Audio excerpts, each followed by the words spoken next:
Welcome back to Kids Town, kids. You know what? This whole month, we're talking about contentment. And how life is full of those more or less moments where you get to decide whether or not to be content.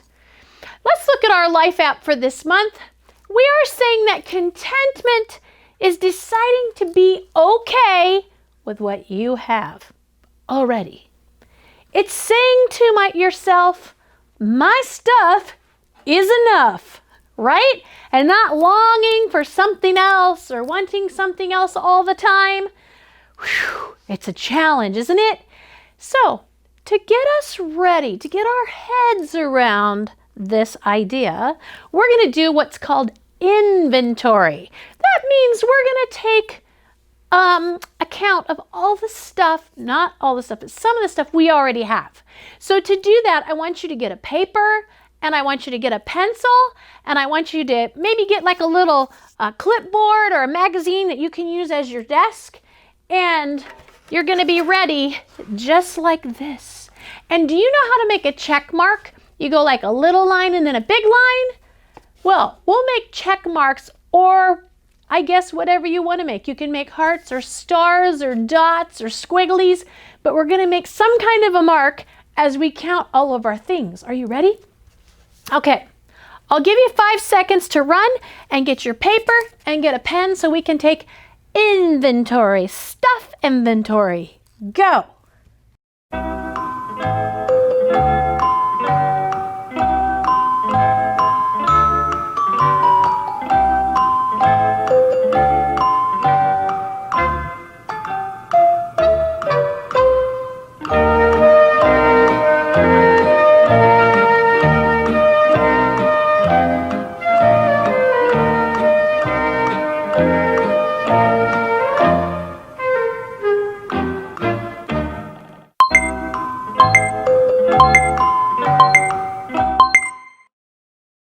All right, friends, are you ready?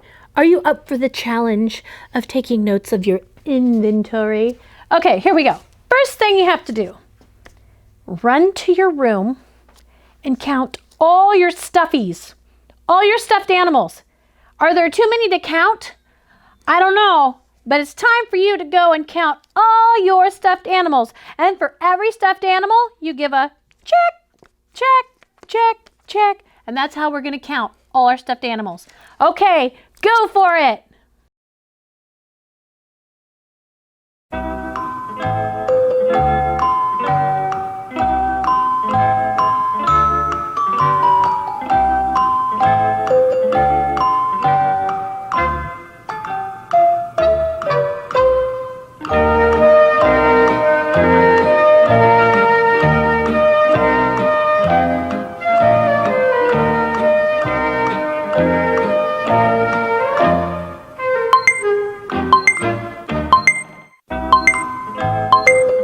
Okay, did you count them all? Check, check, check, check, check. Whew. All right, next thing, video games. How many video games do you have? Check, check. What about gaming systems? Do you have more than one gaming system? Check. Or a tablet? Or even a phone? Do you have a phone? Okay, check, check, check those things. What about if you have a car? Do you have a car that you get to ride around in? Or maybe you have 2 cars or 3 cars. However many cars your family has, give it a check. All right, here's a really personal one for me. Shoes. Wow, how many pairs of shoes do you have? Can you think of it? Maybe you need to go to your closet and count. If you do, you can pause the video. I don't even know how many I have. I'm just going to be checking, checking, checking. All right, what about a bed? Do you have a bed with covers on it?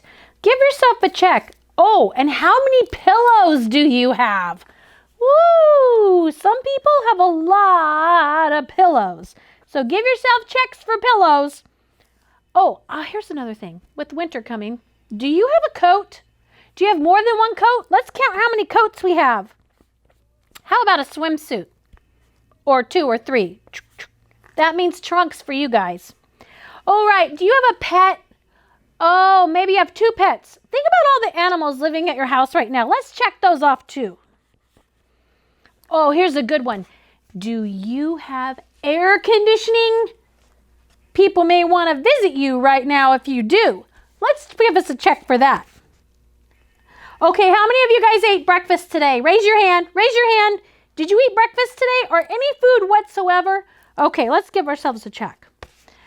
Oh, obviously, if we have markers or crayons or paper, which we're making our marks on, give ourselves a check.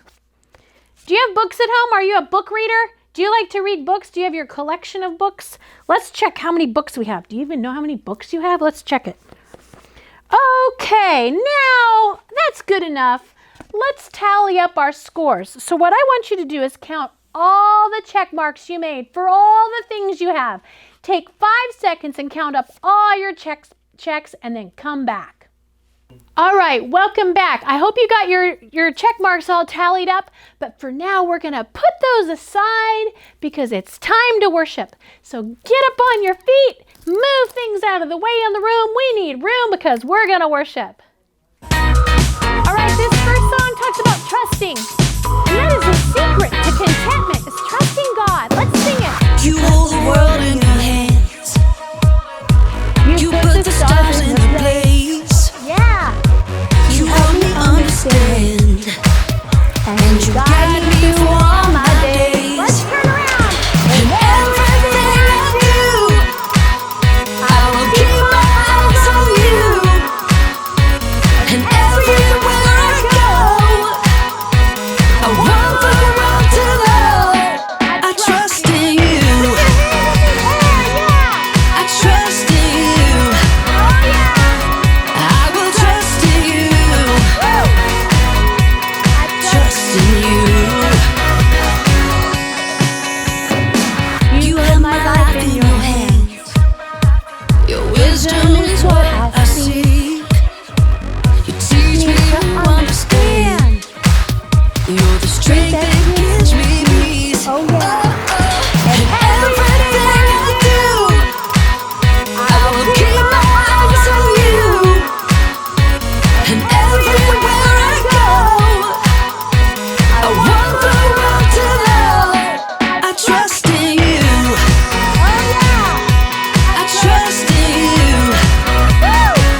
I will trust in you. You trust Jesus today? Trust in you. You hold the world in your hands. You put the stars in their place, You help me understand, and you guide me through all my days. Let's twirl around, ready? and everything I do, I will keep my eyes on you. And everywhere I go, I want the world to know I trust in you. Yeah. I trust in you. I will trust in you. Trust in you. All right, awesome. Right on the heels of that, we're going to sing a song about being thankful. Our new song, you guys ready? Oh, yeah. We got it.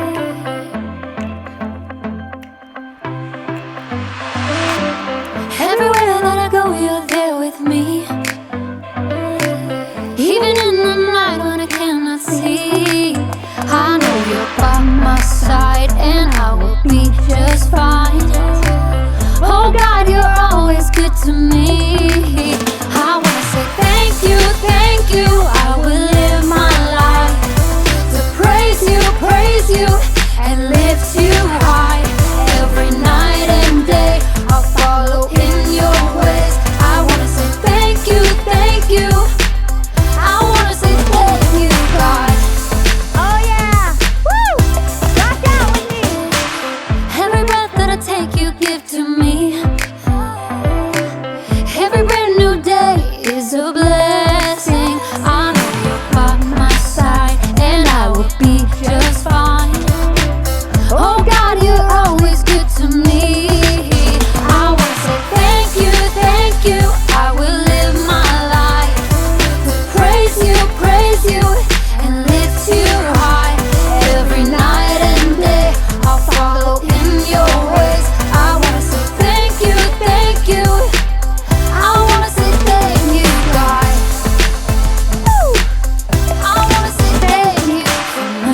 mercy and kindness, for grace that is endless, love and forgiveness. I wanna say thank you for mercy and kindness, for grace that is endless, love and forgiveness. I wanna say thank you, thank you. I will live my life to praise you, and lift you high. Every night and day, I'll follow in your ways. I wanna say thank you, yeah. I wanna say thank you, God. Woo! Oh yeah. I wanna say thank you, God. I wanna say thank you, God. Woo! Awesome worshiping with you today. So you guys might recall that last week we were talking about the Apostle Paul, and we talked about how he said, I can be content in whatever situation I'm in, whether I have a lot or I have a little, or I'm hungry or I'm not hungry. I've learned that I can be content. And we learned his secret. He said, it's because I can do all things through Christ who gives me strength. That's how he does it. He gets his strength from God. Well, this week we're going to talk a little bit more about contentment, but it's going to get a little more difficult because this week we're talking about stuff. Your stuff that you love, your stuff that you want. But before we talk about this, we're going to go to this, okay? To start us off, we're going to look at a book called Hebrews. Hebrews is in the New Testament, so it's kind of towards the back. And I want you to look for it. It starts with a big capital H.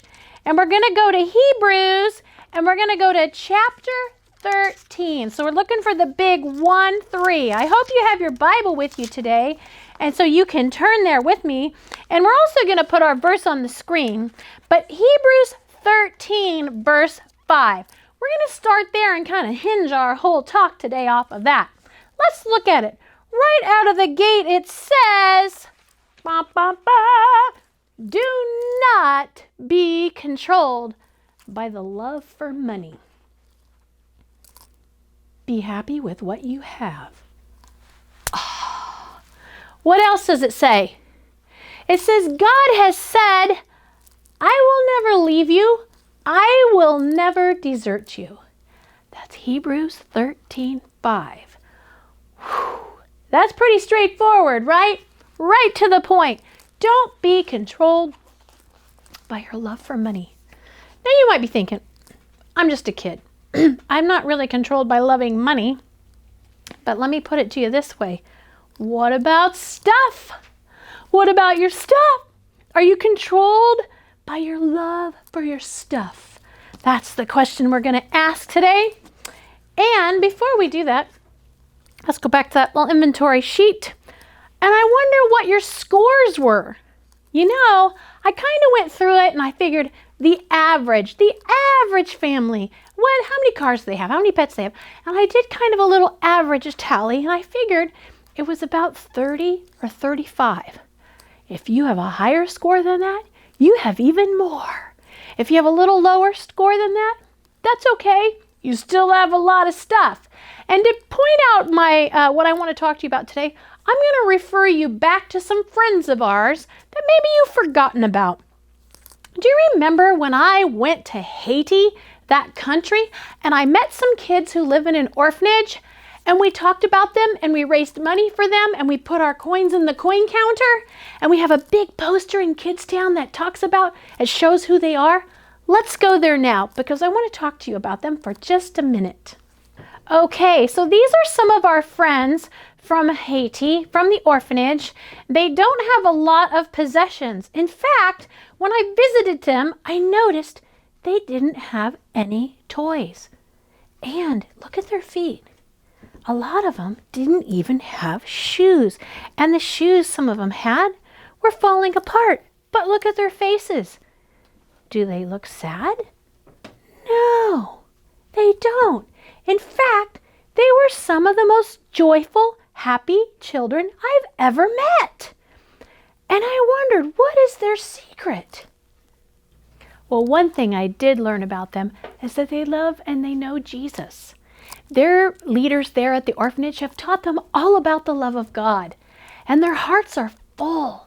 They love each other, they help each other, they love the people that take care of them, and they're very thankful for everything they have. And they've suffered a lot too. And you know what makes me think? I think it's true what Jesus said, that we don't need stuff to be happy.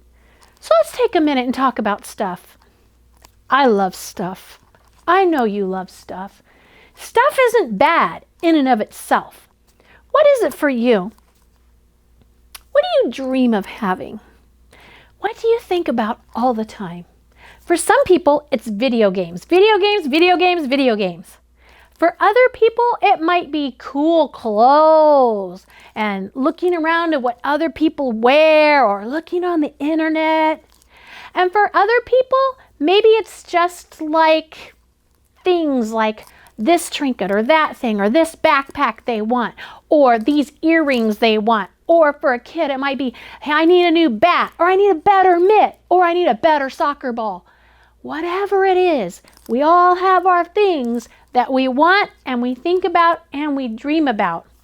But it can't control us. It can't be the most important thing. That's what Jesus is trying to teach us. Now, I remember as a kid, I wanted stuff. I remember making my birthday list. It was miles long. My Christmas list, I'd get the catalog out because we didn't live by them all, and I'd circle everything in the catalog I wanted for Christmas with big circles and stars and arrows, and I'd bend all the pages so I'd be sure that my parents would know exactly what I wanted for Christmas. Do you guys do that? Do you think about that stuff? Maybe you look on the internet, you send your parents pictures of what you want. It's kind of normal for human beings to want stuff. And Jesus isn't saying stuff is bad. What is he saying though? He's saying it shouldn't control you. What does that mean? When things control you, it looks like this. You talk about it all the time. You think about it all the time. When other people come around it, you get nervous. Don't want to share. If something happens to it, it ruins your day. It kind of is a little God to you that's controlling your passion and your thoughts and your energy. And God says that's bad. Because let's just talk about what happens to stuff. Like, when I was a little girl, I wanted a doll. She was called the Mrs. Beasley doll. It was from a show. I wanted her so bad. And you know what? To this day, she's still at my mom's house, but she doesn't look the same. All of her hair has fallen out. And when you pull on her string, it just goes, it can't make the talking noise anymore because everything falls apart. And I wonder, where's a lot of that stuff I spent my childhood dreaming about? It's probably in a landfill somewhere in a garbage dump, rotting away. Because that's the thing about stuff. It falls apart, it breaks, it gets lost, or sometimes it's just not cool anymore. Something better comes out, or it just gets boring. You get tired of it. You get tired of your video game after you've played it a gazillion times and beat all the levels, right? So there's a temporary happiness that comes from stuff, and that's what leads me to our bottom line today. Our bottom line for today's talk is that stuff can't keep you happy. It could make you happy for a little bit, but it can't keep you happy. But you know what can keep you happy? Choosing to be happy. Deciding to be content. So let's go back to our life app that we talked about earlier today. Contentment. Remember what it says? It says deciding to be okay with what you have. And that means stuff too. And so let's think about those kids again in Haiti. How can they be happy if they don't have all the stuff we have? Because they are deciding to be okay with what they have and be thankful for what they have. And remember what we said last week? That ability comes from God. So what can we do when we're discontent? What can we do when we're wanting this and we're wanting this and we're wanting this? We can pray and say, God, I can tell that I'm getting too greedy. This is on my mind all the time. Please help me have the strength to be content with what I have right now. Let's look at a few more passages that are some things that Jesus said. So we looked at Hebrews, and that was written by someone we don't know who. It could have been Paul. It could have been someone else. They were talking about being content with what you have. And they quoted that Jesus said, I'll never leave you or desert you, because that's the key. We have Jesus. But let's look now at another passage from Matthew. Okay, so this verse is from the book of Luke, and it's Luke 12:15, where Jesus is warning us. He says, watch out. Be on your guard against wanting to have more and more things. It's a warning. He says life is not made up of how much a person has. When Jesus says, watch out, be on guard, we got to listen to that. It's a warning. Here's another thing that he told us, actually from the book of Matthew 6, and it's verse 19 through 21. He says, do not store up treasures here on earth where moths can eat it and rust rots it away, or thieves can break in and steal it. Instead, store up your treasures in heaven where moths can't eat it and rust can't destroy it and thieves can't steal it. And then he says a really interesting thing. He says, because where your treasures are, that's where your heart is also. Wow.